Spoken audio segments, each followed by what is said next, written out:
I found the key in my mother's old bag, the one she carried long after she stopped remembering why. Small, cold, tied to a thin red thread. No label, no explanation. When I closed my hand around it, something in my chest tightened. That ache you feel when a memory is close but not clear. Why this key?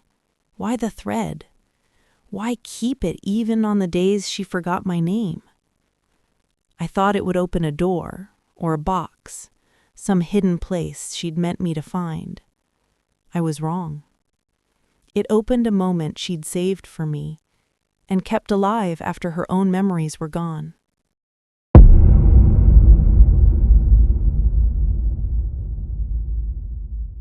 I found the key on a Tuesday.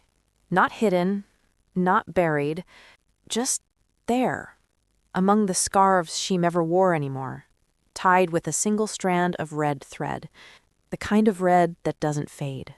I had been sorting through her things for 3 days, slowly, one drawer at a time, the way you move through a house that still smells like someone, but doesn't hold them anymore. The bag was canvas, worn at the corners. I'd seen it before, somewhere in the background of my childhood, on hooks, in closets, carried through doorways I can't fully remember. I opened it expecting nothing. Receipts, maybe, old lists, the debris of a life. But there was the key. Small, brass, ordinary in every way except for the thread. She'd tied it carefully, the kind of knot you make when your hands still remember how, when muscle memory hasn't abandoned you yet. I held it in my palm. It was warm from being inside the bag, or maybe I just wanted it to be. The thread was silk. I could tell by the way it caught the light. She used to sew with thread like this when I was small.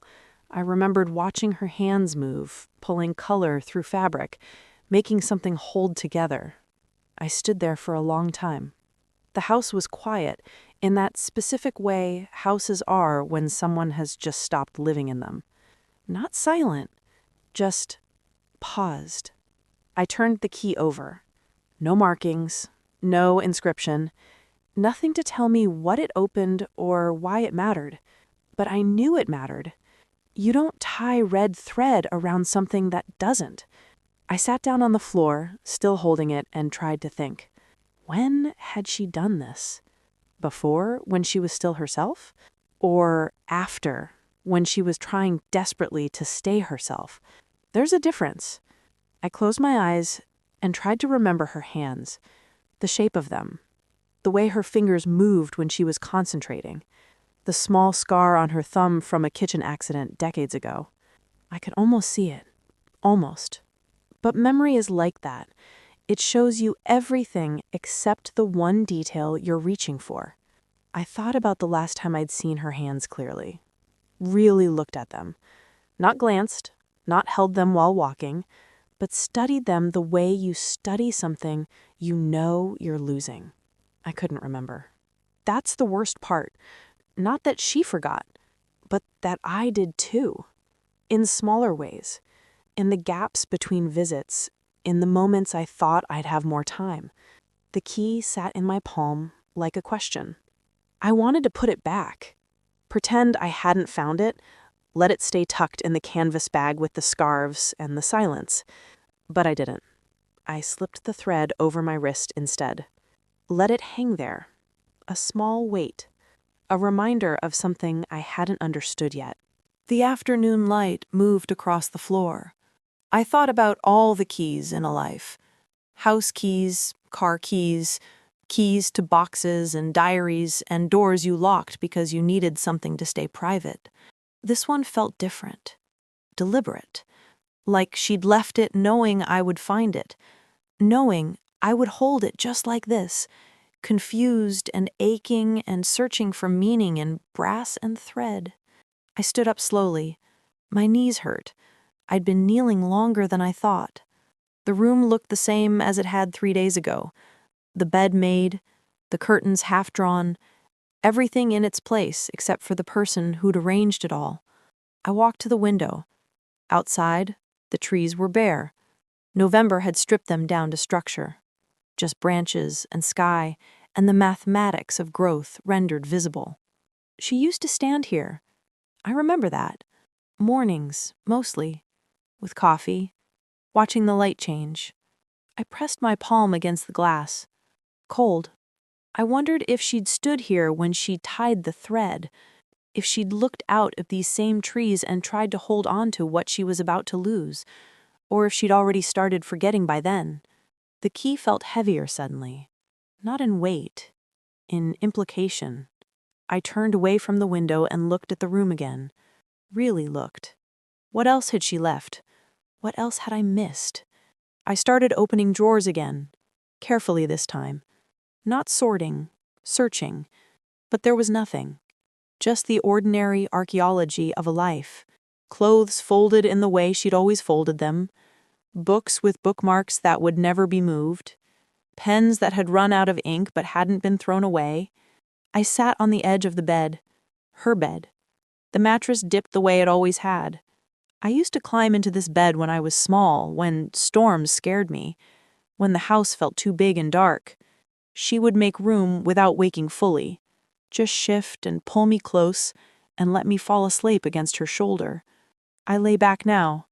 The ceiling was familiar. Cracks I'd memorized as a child, making constellations out of plaster and time. The key pressed against my wrist. I lifted my arm, watched the thread catch the fading light, red against white ceiling, a single bright line in all that pale space. I thought about last words, last gestures, last moments of clarity before the fog comes in and doesn't lift. Had this been hers? A key on red thread, tied carefully, left where I would eventually look?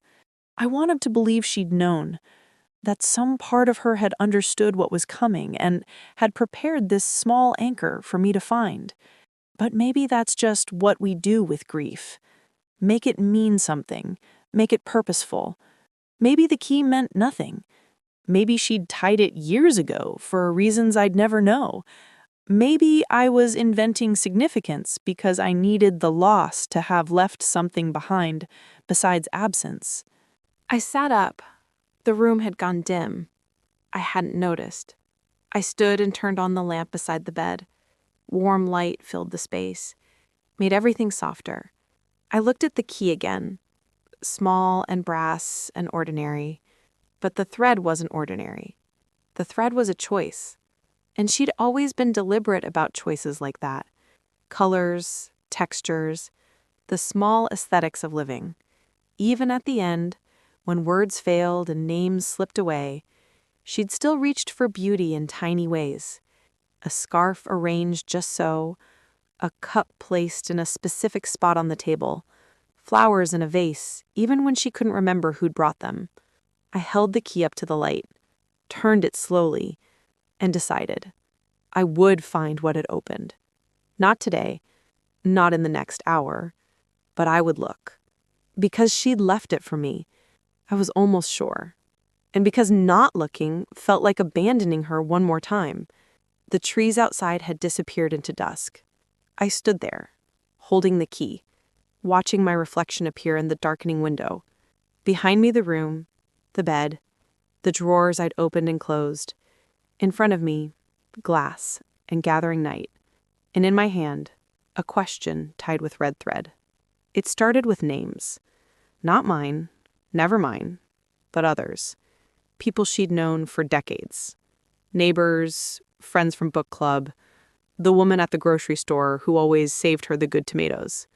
She'd pause mid-sentence. Her face would do this thing, a small collapse, like she'd reached for something on a shelf and found it empty.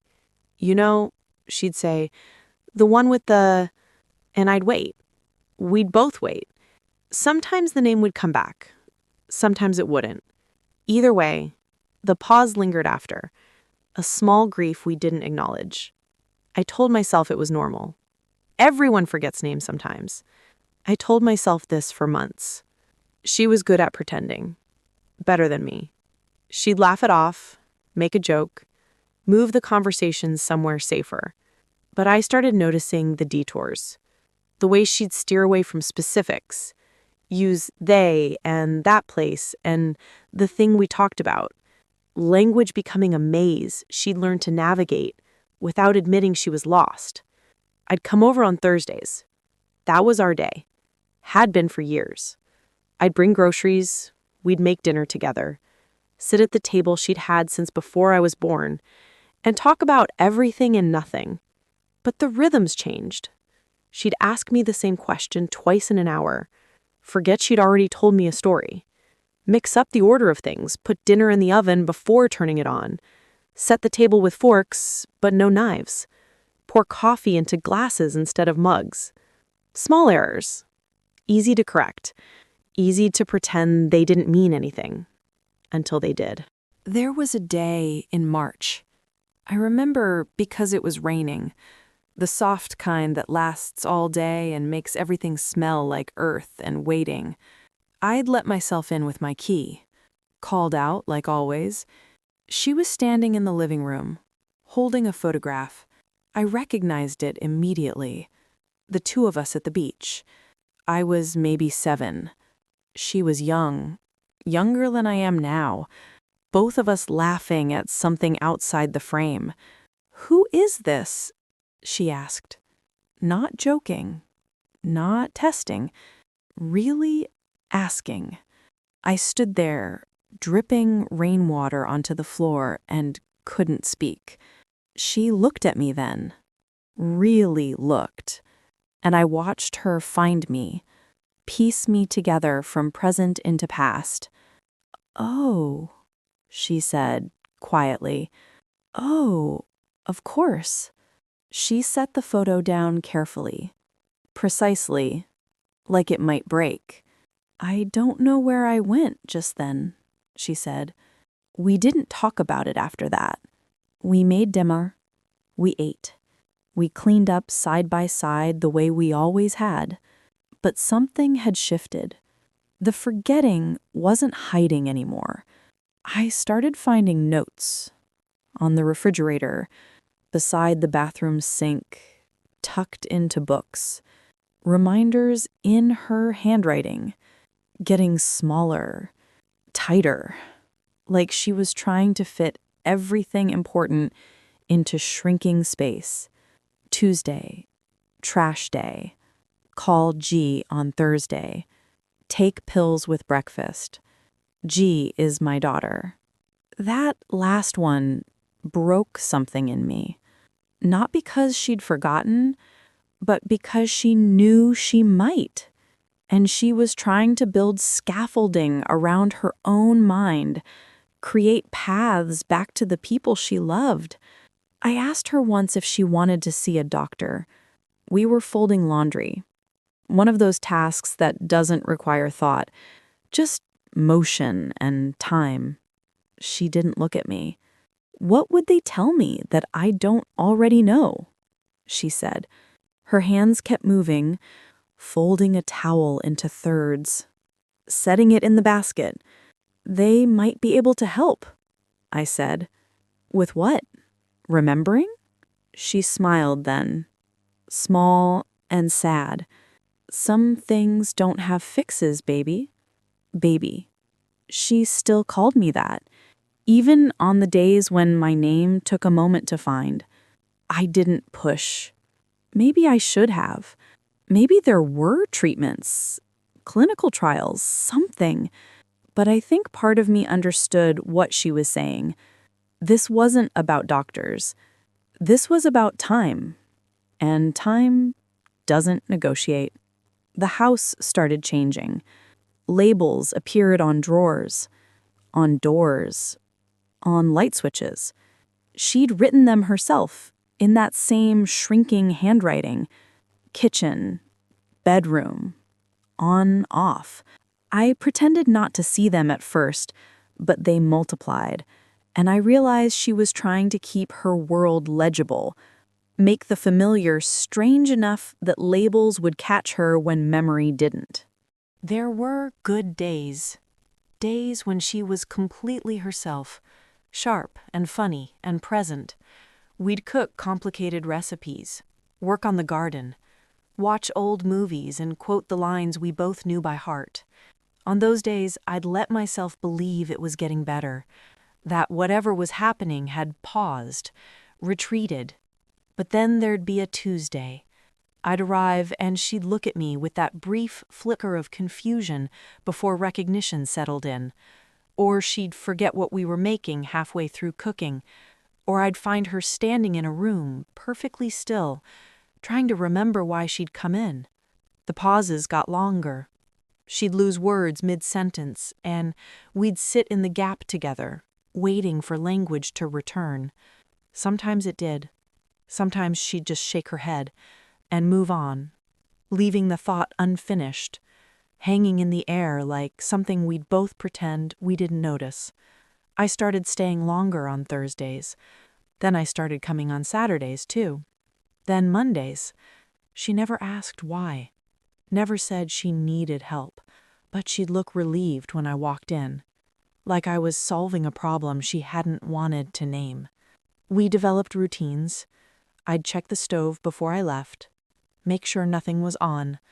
I'd look through the refrigerator, throw out anything expired. I'd refill her pill organizer, count them out carefully, watch her take the morning dose before I left. Small vigilances, ways of loving that looked like errands. She hated it. I could tell. She'd been independent her whole life, raised me alone, built a career, a home, a life that was entirely hers. And now I was checking her stove. But she never said anything. Just let me do it.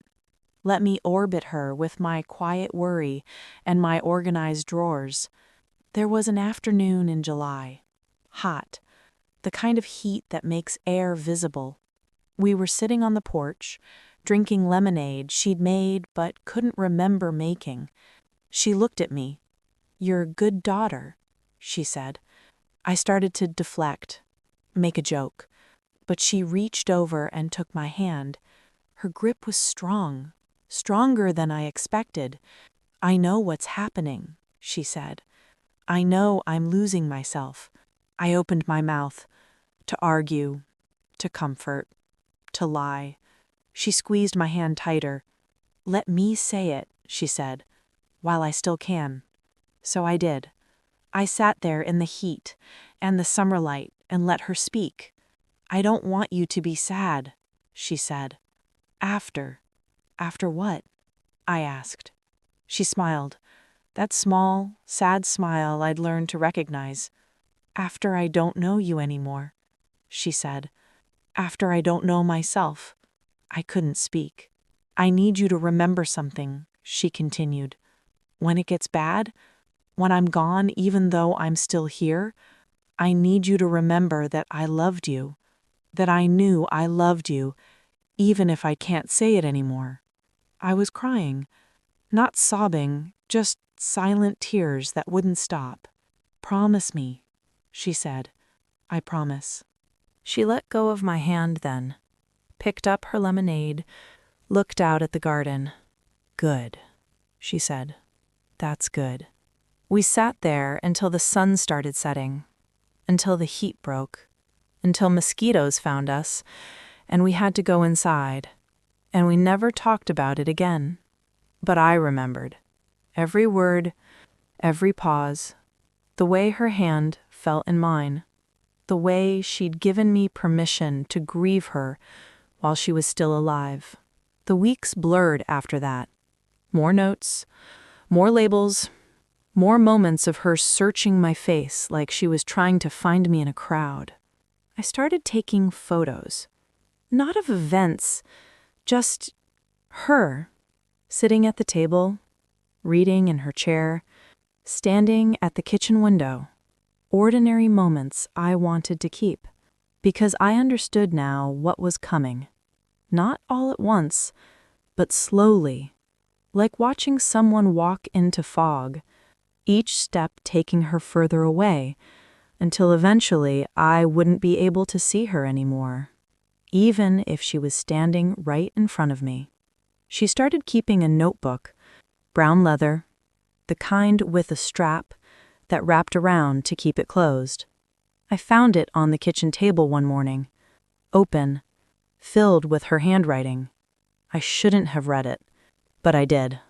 Page after page of reminders, facts she was trying to hold on to. My name is Margaret. I live at 447 Cypress Street. My daughter's name is Jillian. She comes on Thursdays. I am 68 years old. I had a husband once, Michael. He died when Jillian was 6. I used to teach piano. My mother's name was Rose. The writing got shakier as the pages went on, less certain.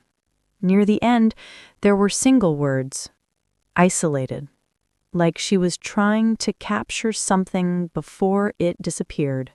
Rain, blue, warm, Thursday. I closed the notebook carefully. She came in then, from the bedroom, moving slowly. She saw me with it and stopped. I forget what I've written, she said, so I read it every morning to remember who I am. I didn't know what to say. She walked over, took the notebook from my hands gently. Some mornings it helps, she said. Some mornings I don't understand why I wrote any of it. She opened it, looked at a page. I don't know who Rose is, she said quietly, but I wrote that she was my mother, so I read it and try to believe myself.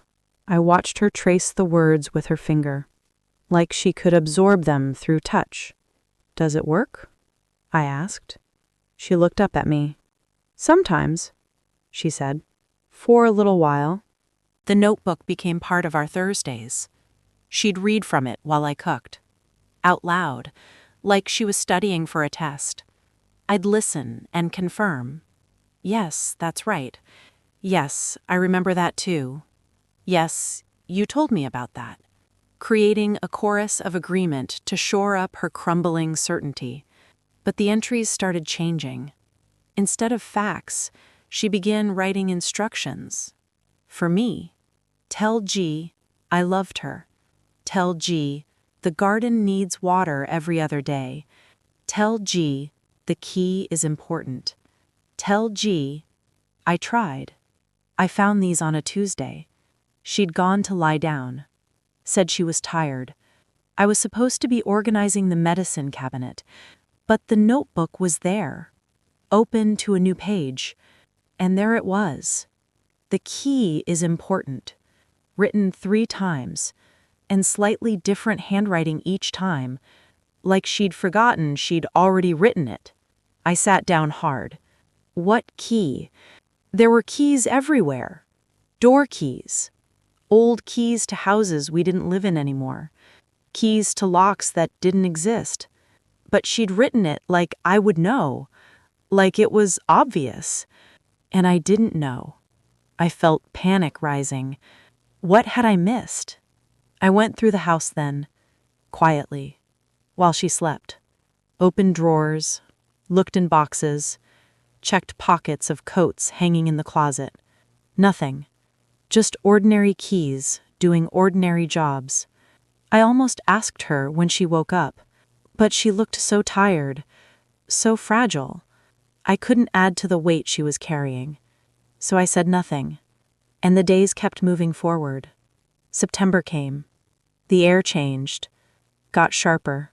She started having trouble with sequences. Getting dressed became complicated. She'd put on shoes before pants, try to put her arms through the neck of a shirt.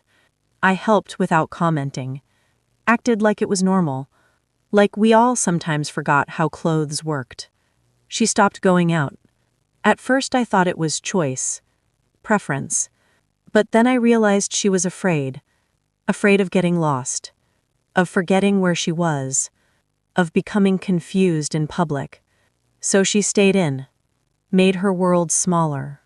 Just the house, just the rooms she knew. Even then I'd find her standing in hallways, looking uncertain, like she'd walked into a place she didn't quite recognize anymore.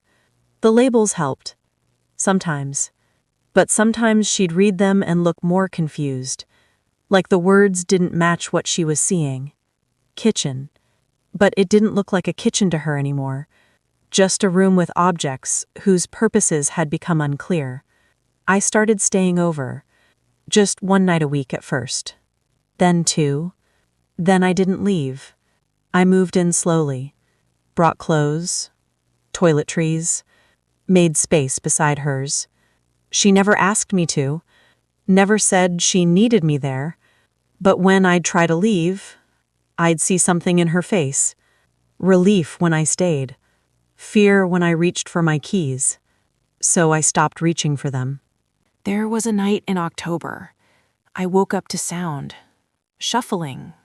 Bumping. Her voice, confused, calling out. I found her in the living room, standing in the middle of the floor in her nightgown, crying. "I don't know where I am," she said. Her own living room, the house she'd lived in for 40 years, and she didn't know where she was. I turned on more lights, spoke softly. "You're home," I said. "You're safe. I'm here." She looked at me, through me, still searching for recognition. "Who are you?" she whispered. It was the first time she'd asked, and I understood then what I'd been preparing for. This moment, this loss. "I'm Jillian," I said. "I'm your daughter, and I love you." She stared at me for a long time. Then something shifted in her face, like clouds parting. "Jillian," she repeated. "Yes, you're my daughter. Yes." She started crying harder, but different. Relief now, mixed with the fear. "I forgot you," she said. "I forgot my own daughter." I held her then, right there in the living room with all the lights on. "It's okay," I lied. "It's okay." It happened more after that. Not every day, but often enough that I learned to expect it. She'd look at me like I was a stranger, polite, cautious, and I'd have to reintroduce myself, slowly, gently, show her photos, tell her stories, wait for the moment when she'd find me again, if she found me at all. The notebook entries got shorter, more desperate. "Don't forget Jillian. Jillian is your daughter. Remember Jillian." And then, one day, something different. I did something for her. Something important. I forget what it was, but it was important. I wrote it down somewhere. I hid it somewhere safe, before I couldn't anymore. I read that entry 7 times, trying to understand. She'd prepared something. For me. For after. But she couldn't remember what or where, and I didn't know how to find it. I asked her about it that evening. We were sitting at the table. She was calm, present. "The notebook," I said. "You wrote that you did something important. Do you remember what it was?" She looked at me blankly. "What notebook?" she asked. I showed her. Her own handwriting, from just that morning. She read it slowly, frowned. "I don't know," she said finally. "I don't remember writing this." "But you did," I said. "See? That's your writing." She touched the page. "I believe you," she said, "but I don't remember." And that was it. Whatever she'd done, whatever she'd hidden, whatever final gesture she'd made while she still could, it was gone, lost in the same fog that was taking everything else. I wanted to search the house again, tear apart every drawer and box and corner, but I was so tired, and she needed dinner, and her pills, and help getting ready for bed, so I let it go. Told myself maybe it didn't matter. Maybe it was nothing. Maybe she'd imagined she'd done something, when really she hadn't. Memory and intention blurring together. But some part of me didn't believe that. Some part of me knew. She'd left something, hidden something. A message? A gift? A piece of herself preserved before the erasing was complete, and I would find it.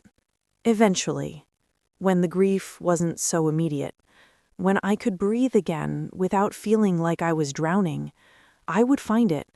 I had to. It took me 3 months to find it. 3 months of living in her house alone, sorting, packing, deciding what to keep and what to let go. 3 months of finding her everywhere and nowhere. The key stayed on my wrist, red thread wrapped around my skin like a promise I didn't understand. I'd forgotten I was looking. Or maybe I'd convinced myself it didn't matter, that there was nothing to find. But then I pulled out the dresser in her bedroom. It was heavy, oak, the kind of furniture that outlasts generations. I was going to donate it, needed to check the drawers one last time, and that's when I saw it, taped to the back panel. A small wooden box. My heart stopped. I sat down on the floor, right there, knees protesting. The box was plain. No decoration, just wood worn smooth by age, and on the front, a keyhole. Small, brass, exactly the size of the key on my wrist. I don't know how long I sat there before I moved. Time felt strange, compressed. I unwrapped the thread carefully, like it was sacred. Maybe it was. My hands were shaking. I put the key in the lock. It turned smoothly, like it had been made for this exact moment, this exact door. The box opened. Inside, there was a letter. One envelope. White. Unsealed. My name written on the front and her handwriting. Not the shaky, uncertain handwriting from the notebook. This was from before, when her hand was steady, when she still knew who she was. I lifted it out carefully. The paper was thick, good quality, the kind she used for important things. I opened it, unfolded the letter, and I started to read. My dearest Jillian, if you're reading this, then I've already forgotten how to tell you these things myself. I'm writing this now, while I still can, while I still know who you are and who I am, and how much you mean to me. I can feel it starting, the forgetting. It comes in small ways at first. Names, dates, where I put my keys. But I know where it's going. I've seen it before, in my mother, in my grandmother. There's a history in my blood, a pattern, and I'm not exempt. So I'm writing this now, before it takes me completely, before I lose the words to tell you what you need to hear. First, I love you. I love you more than I've ever been able to say, more than language can hold. You've been the center of my life since the moment you existed, and even when I don't know your name anymore, even when I look at you and see a stranger, that love is still there. It doesn't fade. It can't. It's written too deep. Second, don't blame yourself for anything, for putting me in a home if you had to, for not visiting enough, for not being able to fix this. You can't fix it. No one can. This is something that happens to bodies, to minds. It's not personal. It's not punishment. It's just biology betraying itself. Third, I'm sorry. I'm sorry for what you're going to have to witness, for the burden you're going to carry, for all the times I won't know you, won't recognize the person I love most in the world. I hate that this is happening. I hate what it's going to do to you almost more than what it's doing to me. Fourth, remember me before this. Remember me when I was whole, when I could remember you, when we cooked together on Thursdays and laughed at stupid jokes and sat on the porch in summer. Hold on to that version of me, the one who knew your face, your voice, your worth. Fifth, thank you for every sacrifice you're going to make, every night you stay when you want to leave, Every time you reintroduce yourself with patience and love, every moment you're about to live through that I can't even imagine right now. Thank you. You didn't ask for this, but you're going to do it anyway, because that's who you are, and I'm so grateful. I don't know when you'll find this, maybe right away, maybe years from now, but I wanted you to have it. Something from me that isn't confused or fragmented, something clear and true. I'm hiding this box where I think you'll eventually find it, behind the dresser, the one my mother gave me, the one I gave you when you moved out, but you gave back because you didn't have room. I'm putting the key somewhere you'll see it eventually, with the red thread, so you'll know it matters. So you'll remember that I tied things carefully, that I made choices about beauty even at the end. I don't know if I'll remember doing this by tomorrow, but I'm doing it today. For you, for us, for the person I still am right now, writing this on a Tuesday afternoon in September, watching the light change through the kitchen window, knowing what's coming and trying to leave you something solid to hold on to when everything else is water and fog. I love you, Jillian. I love you more than memory, more than words, more than time. Your mother always, Margaret. I read it twice, then 3 times. Then I stopped counting. The afternoon had gone dim around me. I hadn't noticed. I sat on the floor of her bedroom, holding her letter, and cried in a way I hadn't let myself cry since she died. Not the polite grief of funerals, not the functional grief of sorting and donating and cleaning. This was something deeper, older.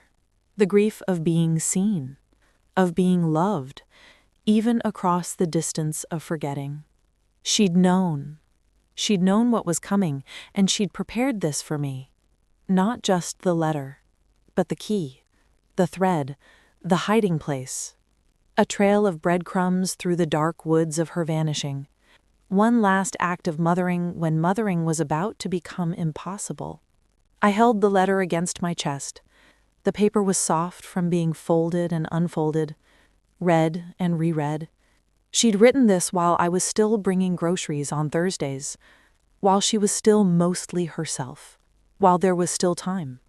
And she'd hidden it, not where I'd find it right away in panic, but where I'd find it eventually, when the grief had settled into something I could live with, when I needed to hear her voice one more time, clear and certain and completely hers. The box sat open on the floor beside me, empty now except for the impression of the letter, the shape of what it had held. I picked up the key, turned it over in my palm. It had opened exactly what it was supposed to open. Not a door, not a room, just this, just her, one last time. I thought about the red thread, the care she'd taken to tie it, the way she'd chosen silk, chosen red, chosen something that would catch my eye and make me curious. Even in the forgetting, she'd been deliberate. Even in the fog, she'd been trying to reach me. I stood up slowly. My legs had gone numb from sitting. I had to wait for feeling to return. The room was almost dark now, just shapes and shadows. I turned on the lamp. Warm light filled the space. I folded the letter carefully, put it back in the envelope. This would be what I kept. Not the furniture, not the clothes, not the dishes or the books or the 1,000 small objects that filled a house. Just this. A box, a key, a letter, and the red thread that connected them all. I wrapped the thread around my wrist again. It settled into the familiar groove it had worn there over the past 3 months. A small weight. A reminder. I walked to the window. Outside, winter was giving way to early spring, bare branches showing the first hint of green. The world continuing its patterns, its cycles, its relentless moving forward. I pressed my palm against the glass. Still cold, but less than it had been. And I thought about her standing here, in this exact spot, looking out at this exact view, writing a letter she knew she'd forget writing, tying a key with red thread she knew I'd eventually find, building a bridge from her vanishing self to my grieving one last act of love, one last gesture, before she forgot. I carry the letter with me now. Not always, but often. In my bag when I travel, on my nightstand when I'm home, close enough to reach when the grief rises up, unexpected. I read it on her birthday, on mine, on random Tuesdays when the light looks the way it used to look in her kitchen. Each time I find something new, some phrase I'd missed, some truth I wasn't ready to hold before. The box sits on my dresser now, the one that used to be hers. The key stays inside, wrapped in red thread, exactly as she left it. I don't need to open it anymore, but I like knowing it's there. A small weight in the room. Proof that she thought ahead, that she loved ahead. People ask me sometimes how I'm doing. I say, I'm fine. I say, I'm healing. I say it gets easier. And it does, in some ways. The sharp edges dull. The constant ache becomes occasional. I can go whole hours now without thinking about her, whole days sometimes, until something pulls her back. A smell, a song in a grocery store, light falling across my own kitchen table at the exact angle it used to fall across hers. And I'm there again, back in that house, back in the pauses, back in the moment she looked at me and didn't know who I was. I keep the notebook, too. The leather one she used to write herself reminders. I read it sometimes, page by page, her handwriting getting smaller, less certain, watching her try to hold on to herself through words. It hurts, but it helps. It reminds me she fought. She didn't just disappear.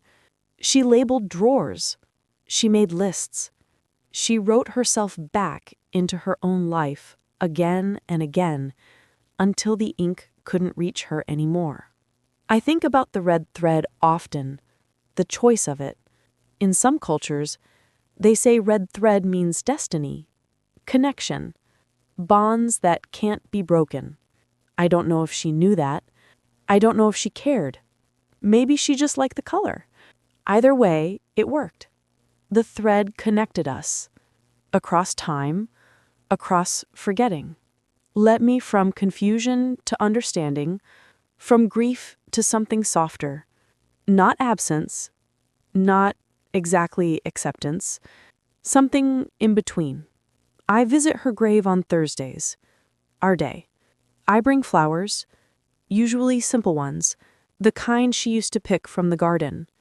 I tell her about my week, about the small, ordinary moments she's missing.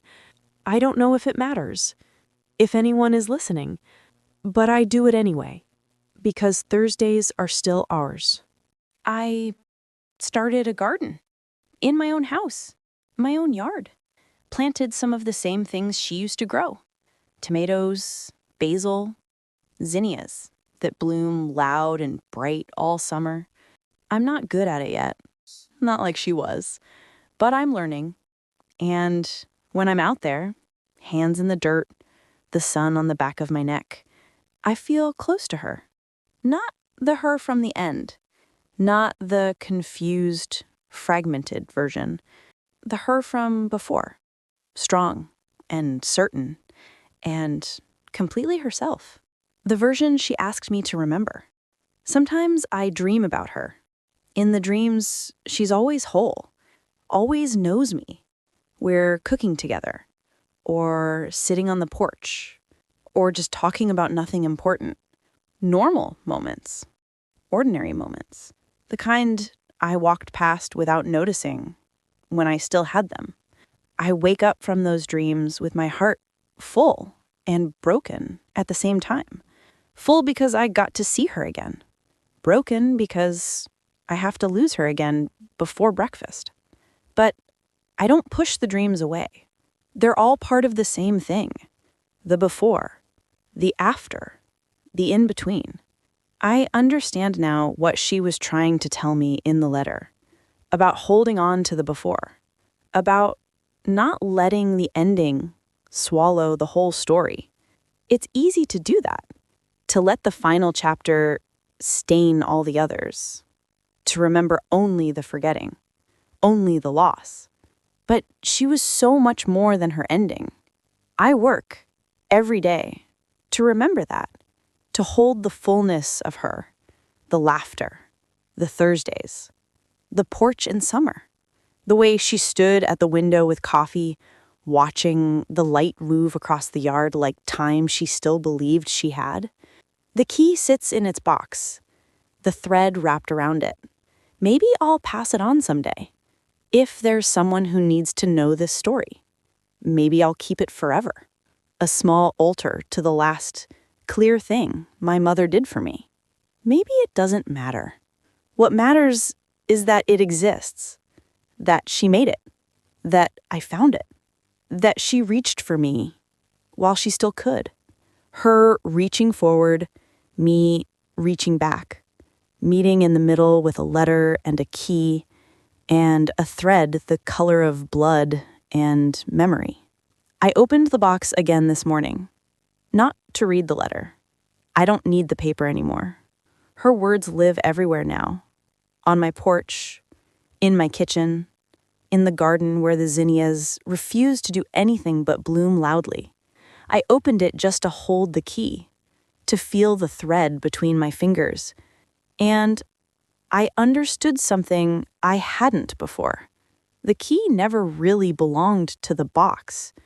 It belonged to the part of me that was still locked, the part that was angry, that felt abandoned, that wanted to blame her for leaving even though I knew she hadn't walked away. That part finally opened, not all at once, but gently, like a door that's been swollen for years and suddenly, one day, gives. She didn't forget me. She just forgot faster than she could say goodbye. But before she did, before the fog settled and stayed, she tied red thread around a key and hid it where I would one day look. One last, deliberate act of love. One last, clear thought, thrown forward into a future she knew she wouldn't fully reach. For me. For us. For the version of me sitting on this bed now, letter memorized, key in hand, red thread warm from my skin, the key, the thread, the knowing that even in the dark, even in the forgetting, even in the absolute ending, there is one thin red line that doesn't break.